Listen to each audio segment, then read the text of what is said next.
Hello student, welcome to Swati's classes. आज आपण बघणार आहोत 5th standard English lesson number 32 Helen Keller. तर या लेसनमध्ये आपण बघणार आहोत की हेलन केलर नावाची एक लहान मुलगी जिला ऐकायला येत नाही, म्हणजेच ती डीफ आहे, ब्लाइंड म्हणजे जिला दिसत नाही, ती कशा पद्धतीने वाचायला लिहायला शिकते किंवा शब्द समजून घेते, ही एक स्टोरी आपल्याला या लेसनमध्ये दिलेली आहे. तर लेसनला सुरू करण्या अगोदर जर तुम्ही चॅनलला सबस्क्राईब केलं नसेल तर सबस्क्राईब करा. तुम्हाला या चॅनलवरती 5th स्टँडर्डचे जे सर्व सब्जेक्ट आहेत त्यांचे व्हिडिओज मिळतील. हिंदी आणि मराठी दोनही एक्सप्लेनेशन तुम्हाला या चॅनलवरती मिळतील. तर चला लेसनला स्टार्ट करूया. This is the story of a child who became completely deaf and blind before she had learn to talk. तर जी लहान मुलं असतात ती 2 ते 3 वर्षाची झाल्यानंतर बोलायला सुरुवात करतात किंवा शब्द ऐकून ते शिकत असतात आणि आपली भाषा शिकतात. परंतु या स्टोरीमध्ये जी लहान मुलगी दिलेली आहे ती कशी आहे? डीप. डीप म्हणजेच काय? तिला ऐकायला येत नाही. ब्लाइंड म्हणजेच काय? तिला दिसतही नाही. शी हॅड लर्न टू टॉक म्हणजे ती बोलायला शिकण्या अगोदरच तिला ऐकायला आणि बघायला काय होतं की ती ब्लाइंड होती आणि डीफही होती. Because of her own courage and also that of her wonderful teacher she learn to talk and right.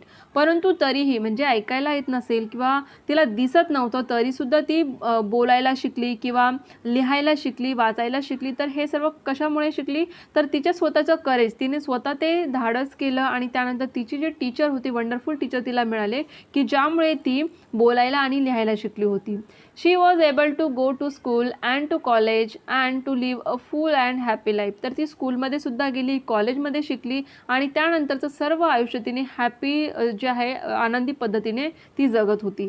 Helen was born in 1880 in a small town in the southern USA.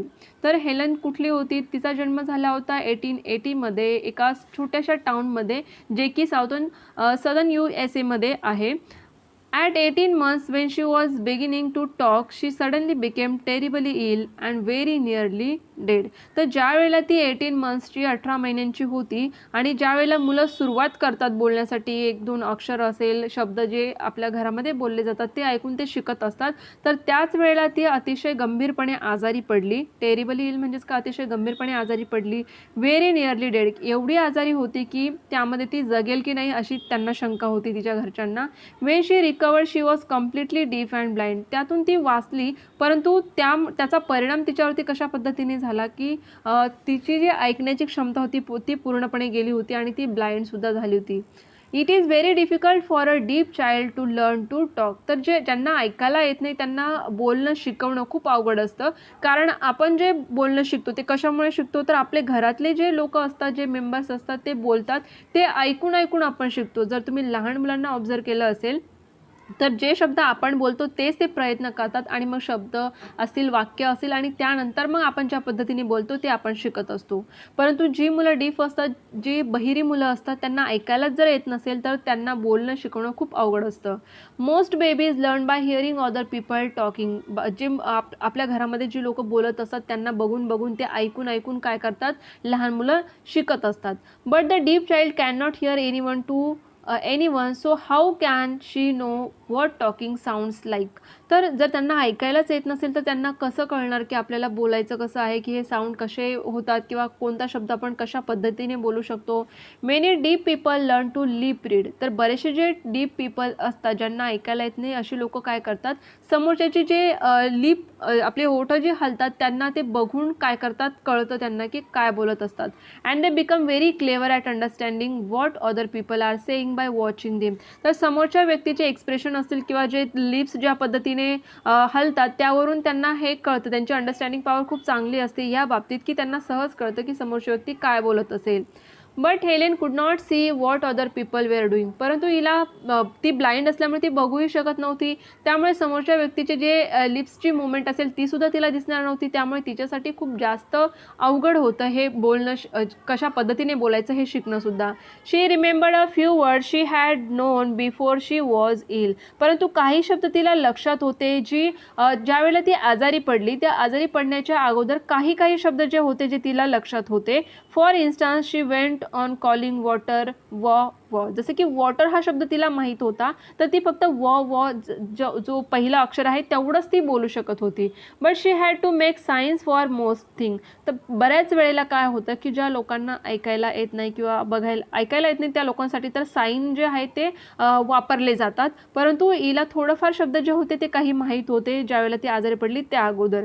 She would shake her head for no. जर तिला काही गोष्टींना नाही म्हणायचं असेल तर ती तिचं हेड शेक करायची, जसं की लहान मुलं करतात. And not for yes. तर एस आणि नो ती काय करायची, साईन. कशा पद्धतीने साईन, की ती मान हलवायची. पूल मेन कम, की पूलचा अर्थ काय की कम. पुशचा साईन दाखवलं म्हणजे काय, गो. तर अशा पद्धतीत काही साईन्स जे होते ती यूज करत होती. But of course she could say very little like this. परंतु प्रत्येक शब्द प्रत्येक वाक्य आपण अशा साईनने यूज करून बोलू शकत नाही. And she depend entirely on other people. आणि सर्वच गोष्टींसाठी ती बाकीचे जे तिचे फॅमिली मेंबर्स असतील त्यांच्यावरती डिपेंड होती. Yet Helen had an active mind and a clever brain. ती हुशार होती, ॲक्टिव्ह होती and wanted to do and say everything any other childhood. जसे सर्वच लहान मुलांना काही ना काही करण्याची आवड असते, त्यांना हवं असतं की आपण काहीतरी करावं, बोलावं. तसंच तिला सुद्धा वाटायचं. She use to get in to terrible tempers when she could not explain what she mean. की ती टेरिबली टेम्पर म्हणजे खूप जास्त तिला राग यायचा, की ज्यावेळेला तिला जे हवं आहे ते एक्सप्लेन करता येत नसेल दुसऱ्यांना किंवा दुसरे काय बोलतात हे तिला स्वतःला कळत नसेल तर त्यावेळेला ती खूप चिडचिड करायची. Then when Helen was nearly 7 Annie Sullivan came to teach her and look after her. ज्या वेळेला हेलेन 7 वर्षाची होती त्यावेळेला तिला एक टीचर मिळाली जिचं नाव होतं ॲनी सॉलिव्हन, जी तिला टीचिंगही करणार होती आणि तिला बघणारही होती. This clever and devoted teacher change Helen's life. आणि ह्याच टीचरने तिचं पूर्ण लाईफ जे आहे ते चेंज केलं होतं. Annie Sullivan herself had been nearly blind and had been at a school for blind people. तर ती स्वतः एक ब्लाइंड होती, तिलाही डोळ्यांनी दिसत नव्हतं, परंतु ब्लाइंड जे मुलं होती त्यांच्यासाठी ती स्कूलमध्ये काम करत होती. There Annie Sullivan had learn the finger spelling method. तर तिला एक मेथड येत होती जी ब्लाइंड लोकांसाठी कामात येणारी होती, जसे की फिंगर स्पेलिंग. हातावरती काय करायचं आहे, बोटाच्या मदतीने काही लेटर्स असतील ते काढायचे आहेत आणि त्यानुसार त्या लोकांना स्पेलिंग शिकवायची, अशी मेथड ती यूज करायची. She felt sure that this was the only way to talk to Helen and teach her to say what she wanted. ही एकच मेथड तिला व्यवस्थित वाटली की जी हेलेनला शिकवल्यानंतर ती बोलायला सुरुवात करू शकत होती असं तिला वाटत होतं. Because Helen could not see her making the signs. कारण काही मुलांना ऐकायला येत नाही तर त्यांना साईन लँग्वेजसुद्धा यूज करून दाखवली जाते आणि त्यानुसार त्यांना शिकवलं जातं, परंतु तिला दिसतही नव्हतं आणि ऐकायलाही येत नव्हतं. She would spell the words on to her pupils hand. तर ती काय करायची, जे ॲनी सॉलिव्हन जे टीचर होत्या त्या काय करायच्या की ज्या मुलं असायची ज्यांना दिसत नाही त्यांच्या हातावरती ते स्पेलिंग बनवायचे आणि मग त्यांना शिकवायचे. Helen had become very sensitive to the feel of things. की हेलेन असेल किंवा जे ब्लाइंड पीपल असतात त्यांची सेन्सिटिव्हिटी जी असते ती खूप चांगली असते आपल्यापेक्षाही. जो टच केल्यानंतर जे काही सेन्सिटिव्ह असते स्किन ती त्यांची खूप जास्त असते, ज्यांना स्पर्शातून खूप चांगल्या पद्धतीने समजतं. Much more sensitive than most people are. She could soon tell the difference between the feel of one letter and another. तर ते फक्त बोटाने तिच्या हातावरती लिहिल्यानंतर तिच्या ते डिफरन्सेस लगेच लक्षात यायचे की हे लेटर, पहिलं लेटर वेगळं आहे किंवा सेकंड जे काही लेटर असेल ते वेगळं असेल. तर त्यांची जी सेन्सिटिव्हिटी चांगली असते, स्किनची स्पर्श क्षमता आपण म्हणू शकतो खूप चांगल्या पद्धतीने असते, त्यामुळे हेलेन जी होती तिला देखील ते लेटर्स व्यवस्थितपणे कळत होते. Miss Sullivan gave Helen a doll and when she gave it she spelled the doll. की तिने हेलेनच्या हातामध्ये एक डॉल दिली तर त्याला टच करून ती समजू शकते की ही काय आहे, डॉल आहे. त्यानंतर ती तिच्या हातावरती DOLL असं तिच्या हातावरती ते लिहायची आणि त्यामुळे हेलेनना ते कळायचं की ही काय आहे, डॉल आहे किंवा याला डॉल असं म्हणतात. She did this with the names of other things such as a cake and mug. की केक हातामध्ये दिला तर त्यानंतर मग CAKE की हा काय आहे, केक आहे. मग असेल तर मग MUG असं लिहून वर्ड्सचे जे स्पेलिंग असेल ते लिहून आणि त्यानंतर ती वस्तू तिच्यामध्ये वस्तू दाखवण्याचा इथं दिसत नसल्यामुळे ते काय करायचे की हातावरती ते त्यांना फील होऊन त्या स्पेलिंग बनवायची. Helen obediently spell them back. तर हेलन त्यानंतर काय करायची, आता जी स्पेलिंग लिहून दाखवली ती स्वतः देखील काय करायची, तशा पद्धतीने हातावरती लिहिण्याचा प्रयत्न करायची. But she did not understand what it all meant. आता फक्त केक म्हटलं की केक म्हणजे काय हे तिच्या लक्षात यायचं नाही. मग म्हणजे काय, फक्त लिहायचं की स्पेलिंग तर तिला येत होती, परंतु त्या स्पेलिंगचा अर्थ काय आहे किंवा ती वस्तू काय आहे हे तिला कळत नव्हतं आणि त्यामुळे ती लगेचच बोर व्हायची आणि अनहॅपी, सॅड व्हायची की हे काय आहे. She would not try any more and poor Annie Sullivan did not know what to do next. आणि ती आता स्टुडंट बोर झालेला असेल, शिकण्याच्या मनस्थितीतच नसेल, तर टीचर कसं शिकवणार. त्यामुळे ती विचार करायला लागली की आपण हिला शिकवायचं कशा पद्धतीने. Then one day Miss Sullivan took Helen outside to the water pump. आणि मग एक दिवशी ज्या टीचर होत्या त्या हेलेनला घेऊन आउटसाईड म्हणजे बाहेर गेल्या जिथे वॉटर पंप होता. As the water spill in to Helen's mug and overflow on her hand, Miss Sullivan spell water means WATER on her other hand. तर त्या ठिकाणी त्यांनी काय केलं, ज्या टीचर होत्या त्यांनी हेलेन्सच्या हातामध्ये असलेला मग जो होता त्यामध्ये पाणी टाकलं आणि ते पाणी ओव्हरफ्लो झाल्यानंतर तिच्या हातावर आलं आणि त्यानंतर मग तिला शिकवलं की वॉटर. ती स्पेलिंग तिच्या हातावरती लिहिली WATER आणि मग सांगितलं की काय आहे हे water. Suddenly Helen's face light up. म्हणजेच काय की तिला छान वाटलं की आपल्या हातावर पडलं ते काय आहे, वॉटर आहे. शी अंडरस्टँड वॉटर की फील केलं की ते पाणी आहे आणि त्यानंतर त्याची स्पेलिंग तिने समजून घेतली. Was the name of this cold wet stuff. की वस्तू समजून घेतल्यानंतर ती स्पेलिंग ज्या वेळेला तिला कळली तर तिला आनंद झाला. And it came to her in a flash that everything has a name. आणि त्यावेळेला तिला हे समजलं की प्रत्येक गोष्टीला जे नाव आपल्याला सांगत आहे ती म्हणजे काय, एक वस्तू आहे. की मग जर सांगितलं तर ती त्या प्रकारची काय आहे, एक वस्तू आहे जी आपण वापरतो त्याला मग असं म्हणतात. तर अशा पद्धतीने छोट्या छोट्या गोष्टी तिला समजत गेल्या.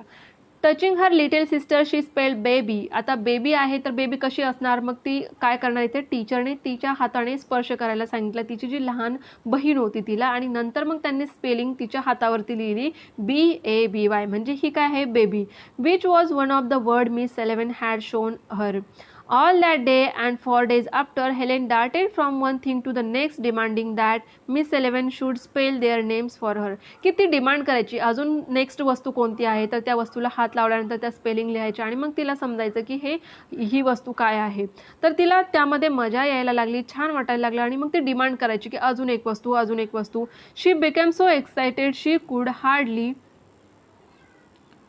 पुढे बघूया, कंट्रोल हरसेल्फ. की तिला एवढी क्युरियोसिटी वाढली होती किंवा एवढं छान वाटायला लागलं होतं ते शिकताना की ती डिमांड करायची सतत की मला अजून काहीतरी शिकवा. At last words began to have a meaning for her. की आत्ता तिला कळायला लागलं होतं की जे शब्द ती शिकत आहे त्यांचा काहीतरी अर्थ आहे, काहीतरी अशी वस्तू आहे की त्याचं हे नाव आहे, हे आता तिच्या लक्षात यायला लागलं होतं. She then learn the names of actions as well as things. की वस्तूंची नावं असतील, ॲक्शन्स असतील, त्यांना काय नावं असतात हे सुद्धा ती शिकली. जसं की सीट, स्टँड, रन, वॉक ह्या काय आहेत, ॲक्शन्स. तर त्या ॲक्शन करून दाखवल्या आणि त्यानंतर तिच्या हातावरती स्पेलिंग लिहिल्यानंतर तिला या गोष्टींचा अर्थ समजला होता. And then description of things and actions, hard, soft, quickly, slowly ह्या सर्व गोष्टी तिला शिकवण्यात आल्या होत्या. From then on she was able to learn as any child does. की ज्या पद्धतीने आपण बाकीची मुलं शिकतो त्याच पद्धतीने तीही आता सहजपणे शिकायला लागली होती. Only Helen spelled words with her fingers instead of saying them allowed. तर ह्या सर्व गोष्टी ज्या होत्या ती काय करायची की त्या ज्या स्पेलिंग ज्या होत्या त्या ती स्वतः काय करायची, फिंगर्सने आपल्या हातावरती लिहिण्याचा प्रयत्न करायची. ऑल्दो शी मेड नॉइजेस शी स्टील कुड नॉट टॉक. तर आता तिला फक्त नॉइजेस करता यायचे, काहीतरी साऊंड काढता यायचं, परंतु तिला बोलता येत नव्हतं. Now that she had started to learn Helen with her quick brain and good memory. तर आता तिने थोडीफार जे आहे ती सुरुवात केली होती आणि बरेचसे जे वर्ड्स होते ते आता तिला शिकवायला लक्षात राहायला लागले होते. Learn very fast indeed. की खूप फास्टली ती काय करत होती, शिकत होती. She learn to spell words incredibly fast and soon she and her beloved teacher could have long conversation. तर अशा पद्धतीने ते एकमेकांमध्ये काय करायचे, कन्व्हर्सेशन करायला लागले होते. Wherever they went Miss Sullivan describe things to her and told her what people were saying. तर त्या त्यांच्या लँग्वेजमध्ये की जसं हातावर लिहून असेल तर त्या पद्धतीने ते काय करत होते, डिस्क्राईब करत गेले एकमेकांना. ते काय सांगायचे की त्या लोक जे आहेत ते काय म्हणत आहेत, काय बोलत आहेत ते तिला सांगायचे. Helen soon learn to write on a special frame with 3 J's to keep the line straight and later she learn to type. तर तिला लिहायचं कसं, रायटिंग शिकवण्यात आलं. त्यानंतर टायपिंग करून कशा पद्धतीने लिहू शकतो हे तिला शिकवण्यात आलं. शी बेगॅन टू रीड ब्रेली बुक्स. तर ब्रेली बुक्स म्हणजेच काय, की जे ब्लाइंड पीपल असतात त्यांच्यासाठी बनवलेली एक स्क्रिप्ट असते ब्रेली, ज्यामध्ये डॉट्स असतात. 6 डॉट्सची त्यांची काय असते, 6 डॉट बनवलेले असतात, की कुठलाही जो पेज असतो त्यामध्ये उंच असा भाग केला जातो, की जे होल आपण पेन घेतल्यानंतर पेनाने जर आपण पेपरवरती त्याला टच केलं तर त्यानंतर बघा असे उंच असा भाग आपल्याला दिसतो पेपरचा. त्या पेपरवरती आपण जर हात फिरवला तर तो आपल्याला थोडासा रफ लागतो. तर तशाच पद्धतीचे डॉट्स क्रिएट करून ब्रेली लिपी जी असते ती बनवलेली असते ब्लाइंड लोकांसाठी, कारण त्यांचा टच सेन्स जो असतो तो चांगला असतो. त्यामुळे ते हात फिरवल्यानंतर त्या डॉट्सवरती त्यांना ते स्पेलिंग असेल, काय जे काही लिहिलं असेल ते समजतं. तर ती ब्रेली लिपी जी होती ते सुद्धा ती शिकली होती. The next thing was to learn to talk loud. आता सुरुवातीला ती हळूहळू आवाज काढायची, त्यानंतर तिला आता मोठ्याने बोलायला शिकवलं होतं. For this she had a special teacher who taught her how to move her lips and tongue. आणि त्यासाठी त्याला स्पेशल टीचरने तिला हे शिकवलं होतं की कशा पद्धतीने आपले लिप्स जे आहेत त्याचे मुवमेंट्स करायचे आहेत, आपली जी टंग असते तिला कशा पद्धतीने ट्विस्ट करायचं किंवा मूव्ह करायचं आहे. त्यानंतर Helen quickly learn to talk also and to listen. तर त्यानंतर ती बोलायलाही शिकली आणि ऐकायलाही शिकली. आता ऐकायला कसं शिकली, कारण ती डीफ होती, म्हणजेच तिला ऐकायला येत नव्हतं. To people speaking by putting her sensitive finger on their lips, की समोरची जी व्यक्ती असेल त्याच्या लिप्सवरती हात ठेवल्यानंतर त्या स्पर्शाने ती समजून घ्यायची की त्यांची जी मूवमेंट होते त्यानुसार की ती व्यक्ती काय बोलत आहे. अँड थ्रोट्स म्हणजेच काय, की गळ्यावरती हात ठेवूनही ती जी काही मुवमेंट व्हायची त्यानुसार तिला समजायचं की समोरची व्यक्ती काय बोलत आहे. दिस main that she could talk with people who did not know the finger spelling method. तर अशा पद्धतीने ज्या लोकांना फिंगर स्पेलिंग मेथड येत नाही अशा लोकांसाठी ही मेथड यूज केली जाते की कशा पद्धतीने लोक बोलतात ते आपण समजू शकतो. So long as they spoke distinctly. All this was hard work needing endless patience by both pupil and teacher and long practice. हे सहजच येण्यासारखं नाही की एका दिवसामध्ये आपण अशा पद्धतीची मेथड यूज करून शिकलो तर लगेचच ते होत नाही. तर प्युपिल म्हणजे काय, जो कोणी स्टुडंट असेल तो आणि जे टीचर असेल त्यांच्यामध्ये खूप पेशन्स असायला हवे. हे सर्व शिकून घेण्यासाठी प्रॅक्टिस हवी, त्यानंतरच या गोष्टी होऊ शकतात. In time she could talk. आणि मग काही काळानंतर ती बोलायला लागली, रीड अँड राईट, वाचायला शिकली आणि रायटिंग करायला सुद्धा शिकली. And even learn to speak French and German. आणि फ्रेंच आणि जर्मन लँग्वेजसुद्धा ती शिकली होती. Now Helen was determined to go to university and take a degree. ती युनिव्हर्सिटीमध्ये डिग्री घेण्यासाठी गेली वे शी वॉज 20, ज्या वेळेला ती 20 वर्षांची होती. She sat for the entrance examination of Radcliffe college, one of the best colleges in America. तर अमेरिकेचं जे फेमस कॉलेज होतं रेडक्लिफ, तर तिथे एंट्रन्स एक्झामिनेशन देण्यासाठी तिने ॲडमिशन घेतलं होतं. एक्झाम तिने द्यायचं ठरवलं होतं. The papers were set in Braille. तर जे ब्लाइंड लोक होते त्यांच्यासाठी ब्रेलीमध्ये त्यांचा पेपर सेट केलेला होता. And she type her answer. तर ते आन्सर जे द्यायचं होतं ते त्यांना लिहायचं नव्हतं तर टाईप करायचं होतं. Of course she could not read what she had written. ते त्यांना वाचता येत नसायचं कारण त्यांना दिसत नव्हतं, परंतु ते टायपिंग करून ते त्यांचा आन्सर टाईप करू शकत होते. She had to take a chance that she had made no mistakes. आणि त्यावेळेला तिने हे ठरवलं होतं की हा जो चान्स मिळालेला आहे यामध्ये आपण काय करायचं आहे, कोणतीही मिस्टेक करायची नाही आणि डिग्री आपण मिळवायचीच आहे. She had no difficulty in passing the examination and entering Radcliffe. आणि अशा पद्धतीने तिने एक्झामिनेशन पण दिली आणि त्यामध्ये ती पासही झाली आणि तिचं ॲडमिशनही झालं.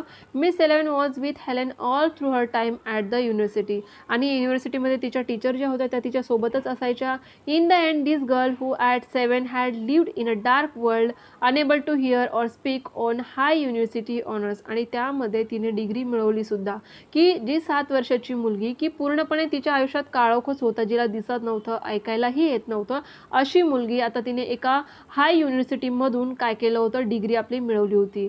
Through out her life she help other blind people to find courage. जे काही असे लोक होती की जे ब्लाइंड पीपल होते, जे आपल्या आयुष्यामध्ये त्यांना असं वाटायचं की आपण काहीच करू शकत नाही, अशा लोकांना धीर देण्याचं काम तिने केलं. She travel all over the world inspiring every one by her example. स्वतःचंच एक्झाम्पल ती लोकांना देऊन इन्स्पायर करत होती की जर ती करू शकते तर बाकीचेही लोक करू शकतात. अशा पद्धतीने त्यांना इन्स्पिरेशन देण्याचं काम तिने केलं. Helen Keller live to arrive life old age of 88 वर्षाची होईपर्यंत ती जगली. शी पास्ट अवे इन 1968 आणि मग तिचा मृत्यू झाला 1968मध्ये. तर अशा पद्धतीने हे छोटीशी पण छान अशी स्टोरी तुम्हाला दिलेली आहे की जर आपण ठरवलं तर कुठलीही गोष्ट आपण मेहनतीने जर केली तर ती आपल्याला मिळू शकते. जसं की तिच्यासाठी जर तिला दिसत नसेल किंवा ऐकायला येत नसेल तरीसुद्धा ती एवढी मेहनतीने करू शकते. तर आपले जर डोळे आणि कान चांगले असतील, सगळं जर व्यवस्थित असेल तर आपण नक्कीच तिच्यापेक्षा चांगल्या पद्धतीने करायला हवं. असा एक मेसेजही आपल्याला यातून मिळू शकतो की मेहनत केल्यानेच फळ मिळतं, हेही आपण ऐकतो. तर हा लेसन जर तुम्हाला आवडला असेल स्टुडंट तर व्हिडिओला लाईक करा आणि जर चॅनलला सबस्क्राईब केलं नसेल तर सबस्क्राईबही जरूर करा.